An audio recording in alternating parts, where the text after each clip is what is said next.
Olá, pessoal, eu sou Letícia Sena, bem-vindos a mais um Isto é Gente Entrevista. Hoje a gente tem a honra e o prazer de receber o nutrólogo Neto Borg. Oi, Neto. E aí, tudo bem? Obrigada por ter topado, aceitado o nosso convite. Que isso, para mim é um prazer. A gente estava conversando aqui sobre esses remédios, né, da maioria dos famosos, cabeça de Ozempic, caneta emagrecedora. Explica um pouquinho pra gente, assim, começa explicando como que tá essa febre, é uma coisa antiga, é de agora? As canetas emagrecedoras, elas já existem há algum tempo. Elas se popularizaram quando o Saxenda e o Victoza vieram para o Brasil. Mas o efeito de emagrecimento delas não é tão potente quando a gente compara com a semaglutida, que é o Ozempic, e agora com a tirzepatida, que é o Mounjaro. Existe um uso indiscriminado das medicações, muito por um efeito, por um efeito estético. Às vezes a pessoa tem um contorno corporal bonito, acaba usando sem necessidade, porque existem critérios para usar essas medicações. Um critério básico é um IMC acima de 30, que é um IMC de obesidade. Então, por exemplo, eu marco o médico, uma consulta, eu tenho que fazer os exames para poder... Sim. Sempre tem que fazer os exames. Esse uso indiscriminado das canetas, inclusive, eu sempre falo disso no meu Instagram, que é bem perigoso. Porque existem contraindicações das canetas. Existem pontos que a gente deve prestar muita atenção. Vou dar um exemplo para você. Existe uma doença chamada neoplasia endócrina múltipla, que contraindica o uso dessas canetas emagrecedoras. Carcinoma, tumor de tireoide, medular e anaplásico também, porque tem um estudo em ratos, claro, não é um estudo em humanos, mas existe um estudo em ratos que contraindica o uso da semaglutida, que é o Ozempic. Náusea, né? Náusea é um dos sintomas mais comuns, e aí eu falo para as pessoas que usam por conta própria, você não vai saber tatear náusea, você não vai saber tratar a náusea que o Ozempic te causa. E principalmente intestino, ou diarreia ou constipação. Enfim, tem muito efeito colateral. Aí o que acontece muito? O paciente usa por conta própria, aí vai para o consultório e fala, doutora, eu já usei o Ozempic, enfim, não funcionou. Não precisa comigo. de receita para... Não precisa de receita. Isso não é grave, assim, não é sério? Muito grave. Como que um remédio tão forte que causa esses efeitos colaterais não precisa de receita? Você consegue explicar assim? Justamente porque, assim, o Ozempic, quando ele entrou no Brasil, quando a Anvisa liberou ele, foi liberado para tratamento de diabetes. É igual insulina, igual alguns antidiabéticos orais, você consegue comprar sem receita. Só que é uma medicação que é perigosa, porque teve até um caso na internet, eu não vou lembrar o nome da blogueira, ela foi fazer o uso do Ozempic, só que para começar, a gente começa com a dose 0,25, depois 0,5, assim por diante, até chegar em 1 miligrama, caso necessário. Ela errou na hora de fazer a aplicação e fez uma dose extremamente alta, foi parar no pronto-socorro, teve uma hipoglicemia grande. Lembrando que essas canetas, elas não causam hipoglicemia, mas o efeito de uma dose alta fez sim com que ela passasse mal e a glicemia fosse lá no chão. E a pessoa mesma aplica essas canetas, compra? A aplicação é fácil, porque já vem as doses na caneta e ela é subcutânea, então você faz uma preguinha aqui na região do umbigo e faz a aplicação. E, assim, é uma coisa antiga, mas viralizou agora com a maioria da gente, não vai citar, porque são vários famosos que até uns já revelaram, outros a gente sabe que usou, mas prefere manter a descrição, mas popularizou por conta disso, né? Todo mundo querendo imediato, assim, o pessoal largou, o que você percebe, assim, largou dieta, treino, o que você acha? Letícia, uma coisa que eu falo muito, e aí eu defendo a nutrologia afinco, sabe? Porque o uso sem indicação médica é péssimo, o uso sem um monitoramento é péssimo, mas onde eu quero chegar? Eu sempre falo isso no consultório, quando os pacientes me dizem assim, doutor, eu já tentei emagrecer 1 milhão de vezes, não deu certo, já usei o Ozempic, não deu certo. Eu falo assim, primeiro, né, eu faço a consulta, eu pergunto várias coisas, mas eu faço... Exames que é importante. Sim, mas o principal não fazem, que é fazer um recordatório alimentar do paciente. Por quê? Eu preciso entender o teu comportamento. Se você é uma pessoa que come muito doce, se você é uma pessoa que belisca, qual que é o tipo de alimento que você come. Eu vou dar um exemplo para você. Eu como doce e belisco, então eu já estaria aí nesse... Sim, mas vou dar um exemplo para você. Uma das maiores causas de ganho de peso no idoso. Queijo, adoram comer queijo no final de tarde, e o amendoim, que é um alimento hipercalórico. Mas, voltando nessa questão da dieta, como é que eu, como médico, vou saber tratar a tua obesidade se eu não sei como é que é o teu comportamento alimentar? Porque fica fácil, Letícia, eu prescrever o Ozempic para todo mundo ou agora o Mounjaro. Simplesmente você prescreve, o paciente vai emagrecer. Só que esse paciente vai emagrecer com qualidade, esse paciente não vai ficar desnutrido, porque se ele tiver uma perda de peso ponderal muito grande, que é o que a Sociedade Brasileira de Nutrologia diz, se eu perco mais de 10% do meu peso num período de 6 meses ou 5% num período de 3 meses, isso é desnutrição. Então, eu acho extremamente assustador um médico que prescreve medicação para um paciente quando não pergunta o que ele come em 24 horas. E tá acontecendo, a gente tava falando nos bastidores. Um amigo foi no nutricionista, acho que foi no endócrino, e ele já passou de cara. Ó, toma aqui o Ozempic. Aí. De cara, assim, não perguntou o que ele come. É aquela coisa de, né, cada médico tem o seu... Mas o certo é acompanhamento e saber, né? Mas é errado, Letícia, porque o médico que trata emagrecimento, tanto o endócrino quanto o nutrólogo, a gente precisa entender a rotina da pessoa, porque a obesidade é uma doença multifatorial. Eu tenho pacientes que trabalham 15 horas por dia. Eu não preciso entender como é que é a rotina dessa pessoa, se ele fica um intervalo muito grande, porque acontece muito isso, fica um intervalo muito grande sem comer, e quando vai comer, come um lanchinho, come um pão de queijo no final de tarde. E muitas vezes, isso é importante a gente reforçar, muitas vezes eu não preciso matar uma formiga com uma marreta. Eu uso esse exemplo para os pacientes. Por quê? Se você é uma paciente com um perfil compulsivo, eu vou ser bem superficial aqui, tá, gente? Eu só vou usar um exemplo. Mas se você é uma paciente com um perfil compulsivo, e as pessoas também acham que compulsão é tudo, tá? Depois, se quiser, eu te explico o que é. Mas se você é uma paciente que tem um perfil compulsivo, uma falta de controle em relação ao seu comportamento, se eu utilizar um topiramato, talvez seja muito mais interessante do que usar o Ozempic. Por isso que é importante estudar cada paciente, né? Por isso que é importante se interessar e estudar cada paciente. O paciente hiperfágico, que é aquela pessoa que come muito, sente muita fome. Se tiver uma relação com ansiedade, vale mais a pena usar uma fluoxetina ou vale mais a pena usar uma bupropiona, que é o Contrave hoje, que inclusive tá super em alta aí. Então, eu acho muito assustador uma pessoa que trata emagrecimento, né, trata obesidade, sem fazer um recordatório. Eu sempre bato muito isso na tecla. E o engraçado é que a pessoa que me procura, depois de eu faço a consulta inteira, faço o recordatório, aí no final eu pergunto, falo, gostou da consulta? Eu falo, doutor, ninguém nunca me perguntou o que eu como em 24 horas. Gente, mas a gente vai no médico justamente para ele fazer todo um balanço, né, do que a gente come, enfim. Sim. Eu até falei isso no meu Instagram essa semana, dizendo que o médico está muitas vezes, eu não posso generalizar, tá, gente? Mas muitas vezes o médico está condicionado a tratar a doença. Que é isso? Eu te prescrevi um remédio, vamos resolver outro problema aqui, tua pressão tá alta, eu vou te dar um antihipertensivo. Só que as pessoas estão esquecendo do principal, que é a alimentação e estilo de vida. Por quê? E se eu te dou uma medicação, eu estou tratando o sintoma. Qual que é a causa das doenças crônicas? Vai desencadear outras coisas. Sim, e a maior causa das doenças crônicas é a obesidade. Então, eu preciso ensinar o paciente a ter um estilo de vida melhor e se alimentar melhor. Porque a base da saúde é essa, alimentação e atividade física, né? E sono. E sono. E Nossa, sono. é verdade. Sono. Então, esse é o principal cerne dentro do tratamento de obesidade. E a gente estava falando dos efeitos colaterais. Uma pergunta que até veio da redação. Depois, quanto tempo que eu uso as canetas e depois volta o efeito sanfona? Então, eu gosto, muito boa a tua pergunta, porque eu uso esse exemplo com meus pacientes também. As pessoas perguntam assim, uma medicação, não só o Ozempic ou o Mondiaro, uma medicação, ela pode viciar o tratamento de emagrecimento? Eu falo para a pessoa assim, olha, o que acontece contigo é que você já está viciado num padrão alimentar péssimo, às vezes com muito doce e muito carboidrato. Mas, quando a gente fala do tratamento de obesidade, se a pessoa não muda o que ela come, óbvio que ela vai reengordar a hora que ela parar. Eu vou dar um exemplo. Eu tenho um paciente obeso, obesidade grau 2. Ele come 10 pedaços de pizza ao dia. Passei o Ozempic para ele, prescrevi o Ozempic. Ele vai passar a comer 2. 1,5, vai emagrecer, não vai? Se essa pessoa não muda o que ela come... Que é aqui, né? Eu vou falar sobre isso para você também, que é legal. Mas se essa pessoa não muda o que ela come, a hora que eu tirar a medicação, o que vai acontecer? Ela vai voltar a comer 10 pedaços de pizza. É uma reeducação mental total. Sim.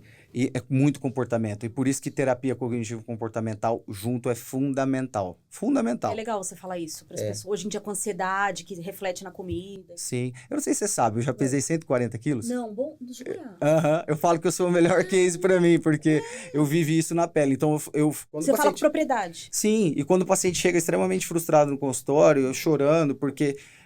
Muitas pessoas falam, é só fechar a boca e fazer exercício. Não é uma doença. Aí eu mostro uma foto minha antes e depois, isso acaba que a pessoa relaxa, motiva, enfim. Mas obesidade é uma doença crônica, Letícia. O que é isso? Existe um problema que é fisiológico e muitas vezes anatômico lá no centro da fome do nosso cérebro. Gente, obesidade não é falta de disciplina. Não é falta de vergonha na cara, não é nada disso. Obesidade é uma doença. E é a principal causadora de todas as doenças crônicas. Vou dar um exemplo. AVC, diabetes, colesterol alto, pressão alta. Eu falo outra coisa. Você já viu o paciente de 90 anos obeso?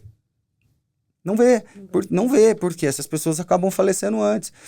Mas obesidade é uma doença, como eu estava explicando. Por quê, Letícia? Lá no hipotálamo, que é o centro da fome, está ali dentro, que controla a saciedade e a fome. Ali existe um centro.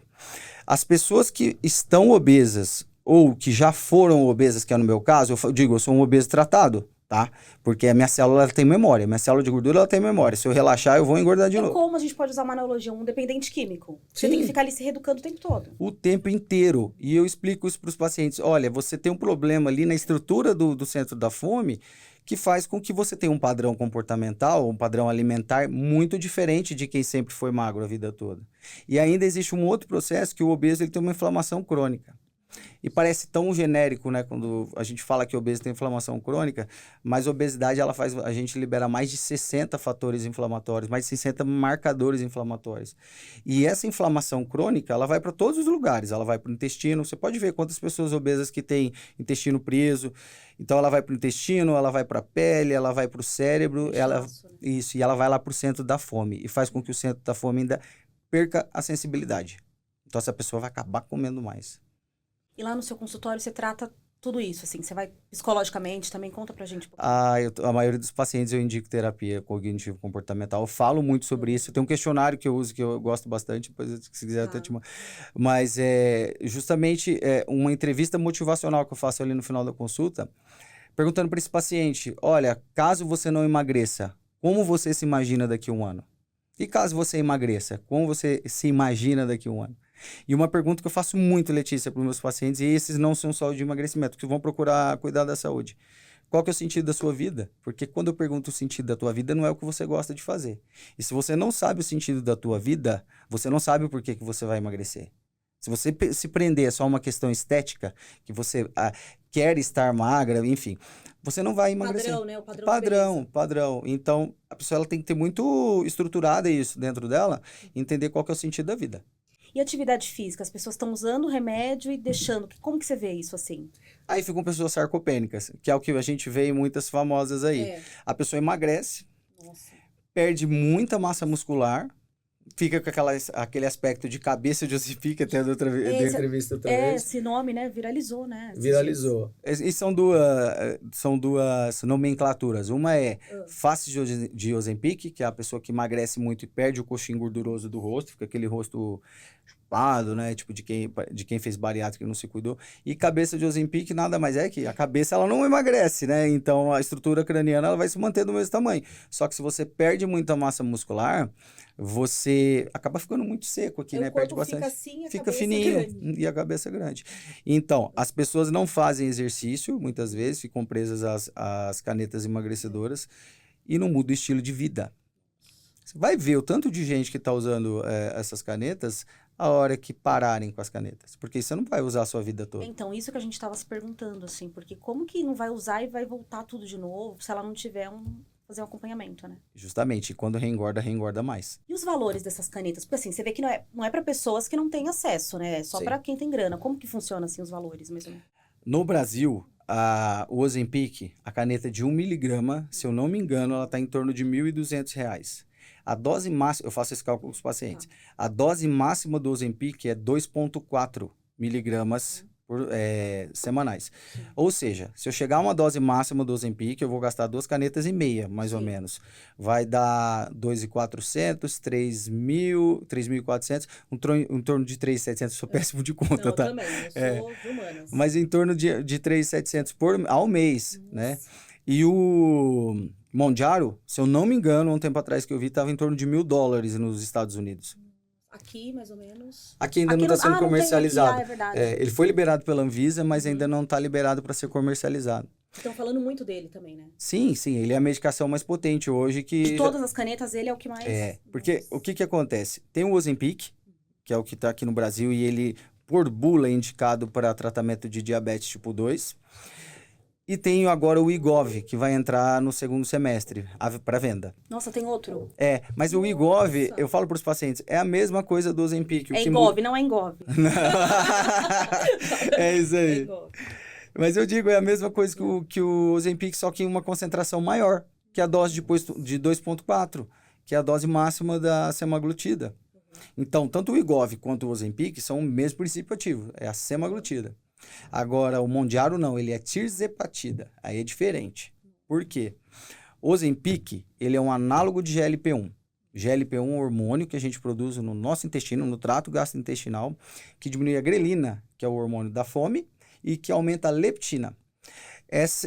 Como tem uma ação hormonal, o GLP-1, o análogo de GLP-1, ele age lá no centro da fome. Lembra que eu te falei Sim. que o centro da fome do obeso é doente? Sim. Ele age lá no centro da fome em dois sistemas chamados PONC e CART. Age lá melhorando a sensibilidade, então aumentando a saciedade. Esse é o Ozempic, essa é a semaglutida. Então é um análogo de GLP-1.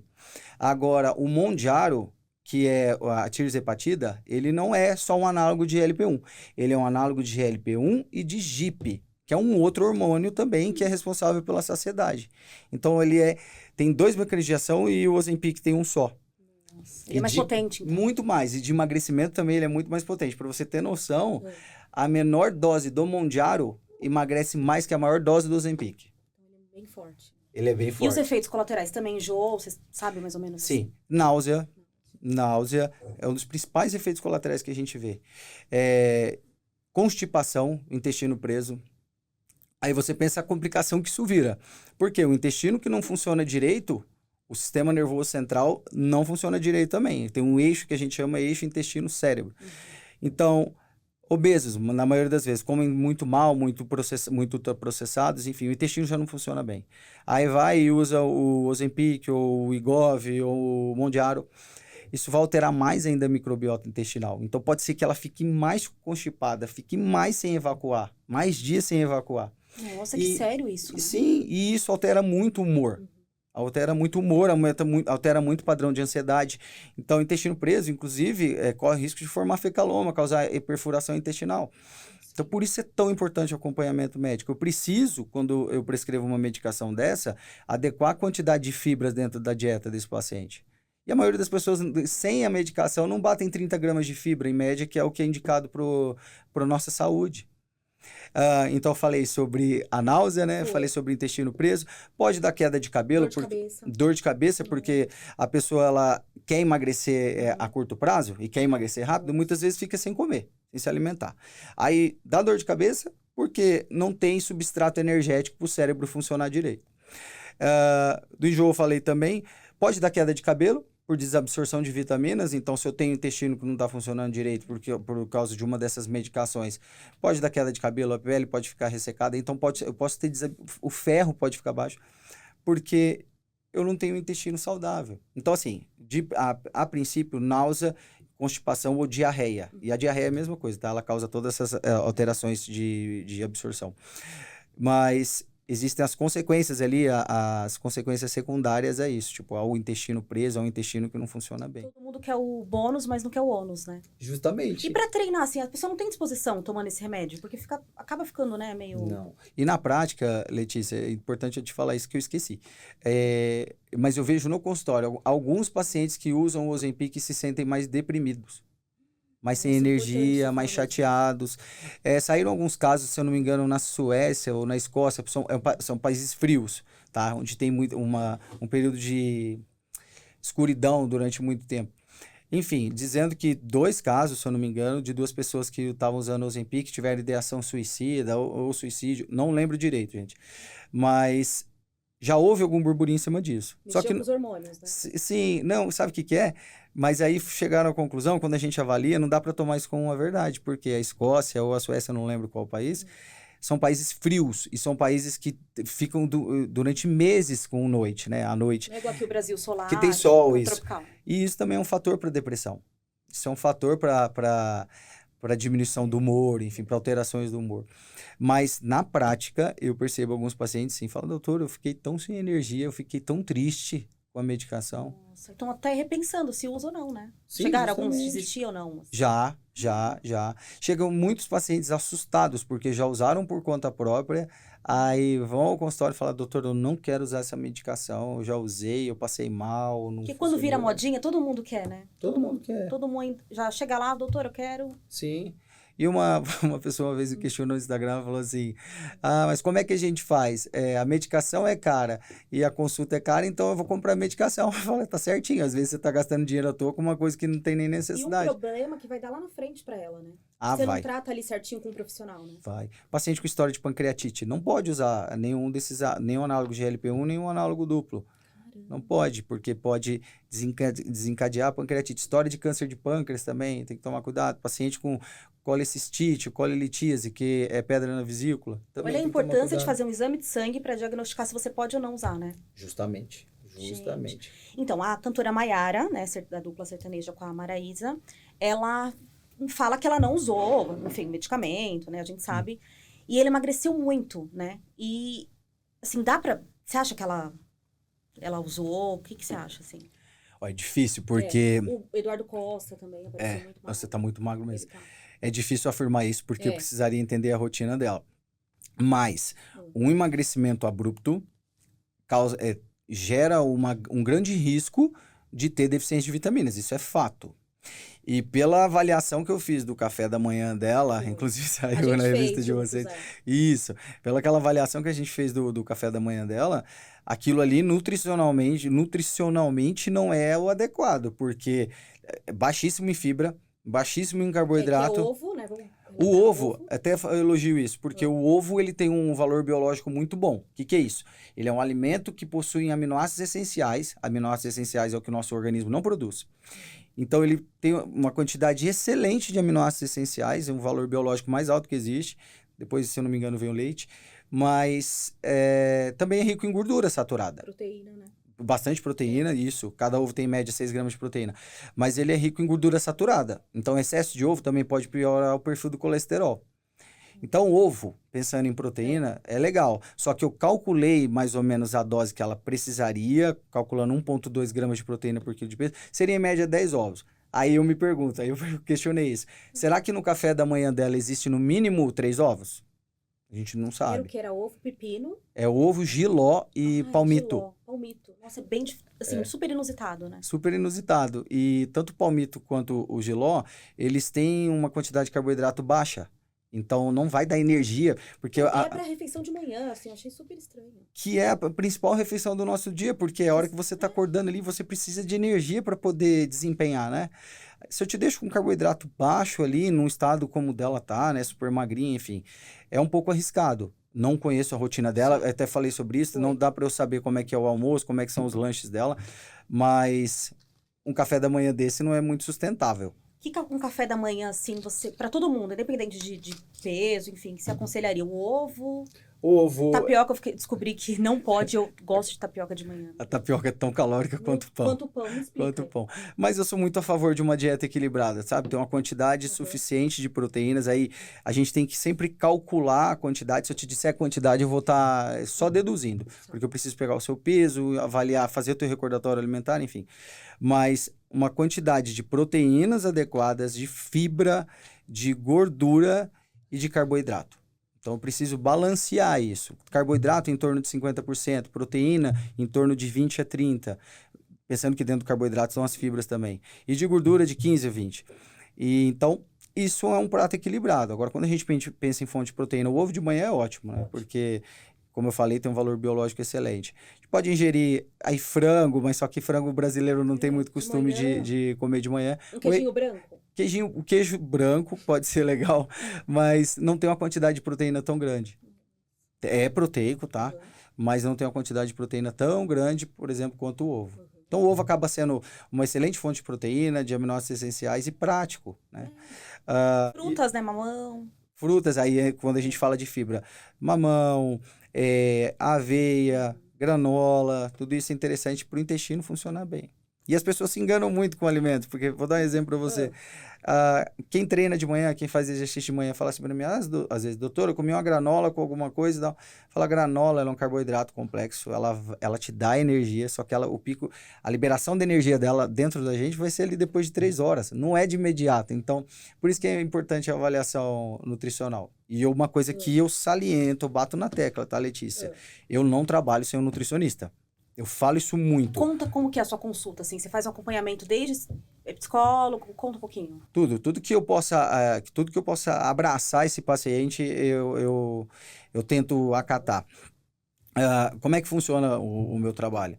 O paciente passa numa consulta comigo, aí eu peço os exames de sangue para Olha que ele. importante. Sempre. Pra mim, o médico pediu o exame, ele já me ganha, porque é o principal, né? Sim, peço exames de sangue para ele. Claro, os que são necessários, sim, principalmente avaliar vitaminas, minerais, enfim. Peço os exames de sangue para ele. Ele volta em retorno comigo em torno de uma semana, 10 dias. Eu avalio os exames. Eu faço uma sugestão ao nutricionista. Olha, seria interessante a gente colocar aqui para esse paciente 2 gramas de proteína por quilo de peso. Porque o nutricionista vai passar dieta. O nutricionista vai passar dieta. Olha só. Eu, como médico, vou avaliar o risco, por exemplo, um paciente nefropata, um paciente que tem doença renal crônica. Eu tenho que, se não é dialítico, né, se não faz hemodiálise, eu tenho que saber até onde esse paciente pode usar de proteína, a quantidade. Aí eu oriento o nutricionista. Olha, coloque até 1,2 gramas de proteína por quilo de peso. Só para você entender um pouco a diferença de nutricionista e nutrólogo. Mas são duas profissões ali, né? que trabalham em conjunto, Legal, porque eu não gente. consigo trabalhar sem um nutricionista aí. E o lado psicológico também é legal pra mudar a cabeça da pessoa. Sim, a Jéssica que diga, é uma psicóloga que eu acho excelente. Parceira. E eu indico muito meus pacientes para ela, porque ela faz terapia cognitivo-comportamental. Eu não sei se eu te falei, eu tenho compulsão alimentar. Isso Conta um pouquinho. isso. Quem teve isso foi a Yasmin, que até você chegou a fazer algumas matérias sobre isso, que eu acompanhei. Foi. Do BBB, né? Que acabou de sair do BBB. Eu tenho compulsão alimentar. Então, eu faço terapia tem bastante tempo. Bastante tempo. E eu tenho que trabalhar o meu comportamento. O Rodrigo, meu marido, tá ali, é prova disso. Letícia, existem alimentos que desencadeiam a minha compulsão. Sorvete. Comida japonesa. Ai, qual que é outra Tudo coisa? ruim, né? Rodrigo, lembra aí qual que é? Chocolate. Tudo ruim. Né? Sorvete de comida japonesa. É tão grave isso, e olha que eu sou nutrólogo, então eu enxergo onde está o problema, eu falo, Rodrigo, eu vou precisar fazer isso, enfim. Que às vezes eu como até acontecer o vômito, e o vômito não é induzido. A compulsão alimentar, então, é isso. Você comer até chegar nesse ponto ou não? Você não precisa vomitar, porque quando você tem um comportamento que a gente chama purgativo, igual vômito, mesmo que não seja induzido, que é o que aconteceu comigo, laxante, exercício físico em excesso, diurético, numa tentativa de baixar o peso, isso é bulimia, não é compulsão alimentar. Quanta coisa tem, cara. Isso é bulimia. Então, se eu for olhar, eu não induzo vômito, mas eu tô ali praticamente com um quadro de bulimia. Aí, voltando à terapia, o que é muito importante? Eu trabalhar o meu comportamento. Eu não posso ter dentro da minha casa. Eu não tenho. Mas nem aquele famoso dia do lixo, que a gente sabe que muitos médicos é contra isso. Porque fala, dia do lixo um dia, vai ser outro. Como que funciona esse? Eu prefiro não comer. Você prefere não comer? Você tirou da sua vida? Tirei. É muito difícil eu ingerir. É tão gostoso. Comida Mas eu me sinto tão mal, eu passo tão mal, que não é nem no sentido psicológico, é físico também, que eu prefiro não comer. Porque eu sei que isso depois eu vou me sentir extremamente mal. Bebida alcoólica também ou não? Bebida alcoólica... Um vinhozinho a gente sabe que também... Não, você fala das pessoas usarem ou se eu bebo? Não, você assim, tomar... não, eu bebo. Tranquilo. Bebo tranquilamente. Como eu te falei, eu não sou um médico radical. São alguns alimentos que desencadeiam isso pra você. Sim, álcool pra mim é Olha. muito tranquilo. E eu não sei, acho que a gente não falou sobre, eu tenho cirurgia bariátrica. Ai, não acredito. Não, Tem você cirurgia só tinha bariátrica. falado de emagrecer. Foi o fato Então de... você sente na pele pra você passar, é muito bacana. Justamente, porque foi o fato de eu ter sido obeso e ter feito a cirurgia bariátrica que me fez ir para a nutrologia. Eu falo, olha, eu emagreci tanto, deixa eu entender melhor. Quantos quilos você emagreceu? Pesava 140, 50 quilos. Hoje eu tô com 90, 94, assim. E a composição corporal totalmente diferente. Sim. Mas, e aí eu fui fazer nutrologia. Eu fiz residente de clínica, fiz 2 especializações, tenho o título de especialista de nutrologia. Que bacana. Mas eu falo para os pacientes, se eu pudesse escolher, eu não teria feito a bariátrica. Bariátrica é o padrão ouro de emagrecimento? Só que 90% dos pacientes reengordam. Então, o que eu digo a eles, não fique achando porque eu tenho cirurgia bariátrica que para mim foi fácil o que é. Eu tenho um vizinho que fez e ele engordou tudo de novo. Tá vendo? E tem gente que acha que vai ser definitivo, né? Justamente. E uma coisa que é muito comum no bariátrico, Letícia, a pessoa com cirurgia bariátrica, ela se burla muitas vezes. O que ela faz? Ou ela vai pro doce. Se você me der uma caixa de bis, eu como? Tranquilamente. Ou ela vai pro doce, ou ela vai pro álcool. Aí as pessoas se tornam alcoólatras. Por quê? Eu falo para eles, ó, você comer uma coxa de frango, você fica satisfeito e não vai repetir a coxa de frango. Muito difícil um bariátrico fazer isso. Agora, se eu te der uma barrinha de chocolate, se eu te der uma caixa de chocolate, você vai comer ela inteira. Por quê? A digestão é rápida. Então, não ocupa o volume no estômago que é pequenininho. E a mesma coisa é o álcool. O álcool tem uma densidade energética muito grande. Então, o bariátrico fica sem comer, não ingere proteína, e aí acaba que vai para o álcool e aquilo dá energia, né? Gera energia. E sem perceber, muitas vezes, acaba desenvolvendo alcoolismo. Você chegou a fazer reparadora ou não? Cirurgia? Nada. Caramba! Nada. A sua pele, então, porque tem pele para pele, né? Diferente. Sim. O que eu sempre falo, eu sempre digo, eu queria tanto emagrecer, porque eu sempre tive genética de obesidade. Família. Sempre. Minha mãe é A família do bariátrica. meu pai toda. Minha mãe é bariátrica, meu irmão é bariátrico. Então, sempre tive uma genética muito forte. Só que, em 2 anos, eu tive um quadro de depressão. E aí, a partir desse quadro de depressão, eu engordei muito. Aí eu engordei esses 50 quilos. É que eu falo, a cirurgia bariátrica, ela não vai resolver teu problema se você não mudar seu comportamento. É a mesma coisa das canetinhas, né? A mesma coisa. Inclusive, o Mondiaro, ele está sendo conhecido como uma cirurgia bariátrica sem cirurgia. Nossa. Por quê? O emagrecimento dele na dose máxima é em torno de 21%. Uma coisa que as pessoas fazem muito, Letícia, que é bem errado. Você aí que está usando o Ozempic, você que está usando o Ozempic por conta própria. Seguinte, ele diminui a capacidade reservatória do estômago, né? Então, o estômago vai ficar paradinho ali mais tempo, então a comida vai demorar mais a ser digerida. Quando a pessoa começa a usar o Ozempic, como eu disse, ele diminui a fome. A pessoa fica muitas vezes em intervalos grandes sem comer, e aí quando vai comer, acaba comendo um alimento com a densidade energética alta, um produto com a densidade energética alta. Eu vou te dar um exemplo, chocolate. Você fala, eu não comi nada o dia inteiro, aí quando vai comer, Aí, valeu por 2 dias. Justamente. Mas aí o que acontece? Ela está se sentindo fraca, ela vai para um alimento que tem um produto, né? Um alimento que tem uma densidade calórica muito alta. Ela já está sentindo náusea, porque ela começou a usar o Ozempic ali tem pouco tempo. É um efeito colateral bem comum.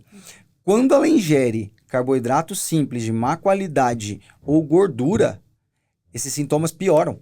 Então, ela vai sentir mais náusea ainda depois. Aí vai passar muito mal com a medicação e vai falar, nossa, mas eu só nauseei. Enfim, é porque com certeza o comportamento alimentar ali também ela não está se adequando. Porque é isso, se você não muda o que você come, você vai reengordar, você vai passar mal com a medicação. Então, por isso é tão importante a orientação médica e nutricional. Tem uma perguntinha da redação. Quais as perspectivas para o futuro que têm sido apontadas em estudos das canetas emagrecedoras? Perspectivas em que sentido? Se vai continuar? Se vai que tá lançando Existem, mais, né? Está lançando mais. Se eu não me engano, existe um imunobiológico que tá em estudo ainda, se eu não me engano, fase 2, que também tem um efeito emagrecedor mais potente do que o Mondial. Vão lançando vários. Mas assim, pensando que obesidade é uma pandemia, né? É uma explosão de ganho de peso aí na população mundial. A tendência é que essas canetas vai aumentando a produção das canetas e vão aparecendo novas medicações. Porque é isso, as pessoas estão usando isso como muleta. Eu sou extremamente a favor, gente, pelo amor de Deus. Bom deixar claro não sou contra. Eu sou um médico que sou muito a favor do uso de medicação no tratamento de obesidade, porque, como eu disse, o centro da fome do obeso é diferente, ele é doente, mas precisa também existir uma mudança de comportamento, de padrão alimentar e exercício físico. É muito importante falar, né? Porque as pessoas só pensam no agora. E muita gente fala isso. Amanhã ou depois você quer, né, ir no banheiro sozinho, quando você tiver de idade. Porque é músculo, né? Musculação, né? Sim. A importância da musculação. Sim, com certeza. Porque quanto mais músculo eu tenho, melhor a captação de glicose. Diminui a resistência insulínica. Então, diminui a gordura visceral. Isso é importante a gente falar. Sabe aquelas pessoas, homens e mulheres? Homens, quando estão entrando numa fase ali de 50 anos, que a barriga cresce e os braços afinam. Mulher menopausada, que fica mais quadrada, com braço e perna mais fino, perde aquele formato do corpo de violão. A mulher, ela tem uma diminuição do estrogênio. E o homem por causa da testosterona. Resumindo, mas os dois acabam desenvolvendo mais gordura visceral. Essa gordura visceral, ela faz uma produção de uma enzima chamada angiotensinogênio. Enfim, ela faz a produção de algumas substâncias que são nocivas ao nosso organismo. Inclusive, aqueles marcadores de obesidade, a maioria são por gordura visceral, que causam lesão pancreática e que causam resistência insulínica e que podem levar ao diabetes. Então, eu falo para os pacientes, precisa fazer exercício físico, porque eu preciso melhorar a captação de glicose. Quanto mais músculo você tem, mais saudável você vai ser. O nosso músculo, as pessoas não sabem disso, mas o músculo produz 4 tipos de hormônio. Um chamado BDNF, o outro chamado interleucina 6, irisina e miostatina. Dos 4, 3 têm um efeito muito benéfico no emagrecimento, inclusive uma ação lá no centro da fome, do hipotálamo. Então, a importância de ter massa muscular. E, enfim, as pessoas não sabem disso e não levam muito a sério a questão do exercício físico. Gente, exercício físico é tão bom porque melhora a produção de dopamina. E é hábito, né? É a famosa constância de você colocar na sua rotina e fazer todos os dias, né? Justamente. A gente tá chegando ao final da nossa entrevista. Passa um resumo mesmo disso, tanto das canetas quanto de procurar um especialista. Reforça isso pra gente, assim. Claro. Procurar um profissional, fazer um acompanhamento. As canetas veio pra ficar, não veio, vai fazer mais, enfim. As canetas não vão resolver a vida de vocês, acho que isso é o principal. A gente não pode esquecer que existem profissionais para tratar esse tipo de doença, que é a obesidade. Vocês precisam de uma orientação nutricional e de um médico qualificado para poder avaliar cada caso a caso. Como a gente falou aqui no começo da entrevista, no começo do podcast, muitas vezes eu vou matar uma formiga com uma marreta. Por quê? Se o comportamento alimentar é ruim, às vezes a pessoa tem um perfil compulsivo, o Ozempic pode não ser a primeira escolha, eu posso tentar uma outra medicação que muitas vezes o custo é menor. Então, não esquecerem do principal, do profissional, nutrólogo ou endocrinologista, eu prefiro que seja nutrólogo, e nutricionista. Mudança de estilo de vida é essencial e exercício físico, gente, porque sem isso vocês vão emagrecer e vão reengordar mais. Obrigada, viu, doutor? De nada. Tá convidadíssima a voltar mais vezes, porque tem esse assunto aí pra render ainda. Vamos falar de compulsão alimentar qualquer dia. Obrigada. De nada.